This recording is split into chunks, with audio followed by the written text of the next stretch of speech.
गाय झाली की लेकरा बाळांना दूध मिळेल, चांगलं दूध विकलं जाईल, तूप होईल, लोणी होईल, दही होईल, आपण बिझनेस करू, असं करू तसं करू.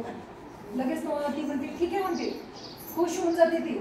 मार्केटमध्ये जाते, एक दह्याला भांडं आणती, दुधाला आणती, लोण्याला आणती, ताकाला आणती, विकायला आणती, विरजनाला आणती आणि आणखी एक भांडं आणती एवढं. मग ती म्हणती बघा आपल्याला गाय घ्यायची की नाही, हे सगळे मटके आणले बघा, हे ताकाचं आहे, दह्याचं आहे, दुधाचं आहे, लोण्याचं आहे, हे घरी विरजन घालायचं आहे. आणि तो हे कशाचं आहे, अहो कधी कधी मध्ये ताक उरलं तर मी माझ्या माहेरी देत जाईल. माहेरी ताक देणार तो जे माहेरला सुरुवात करतो, माहेरी ताक देते. माहेरी आणलेले सगळे मटके हाणामाऱ्यामध्ये फुटून गेले. मग अशा आजी होत्या हुशार. आजी म्हणे एवढा आवाज यायला म्हणे काय झालं. आजी गेल्या त्या घरामध्ये विचारायला, बाबा रे काय झालं रे, का बरं मारायला तिला, काय झालं तुमच्या दोघांमध्ये. बघा म्हणे आजी माहेरी ताक देते म्हणे. ती म्हणते देऊ दे मग काय होतं, एखाद्याच माहेरी दिलं तर देऊ दे. नाही म्हणे मी मेहनत करतो म्हणे, मी कष्ट करेल, ही माहिती ताक देईल का.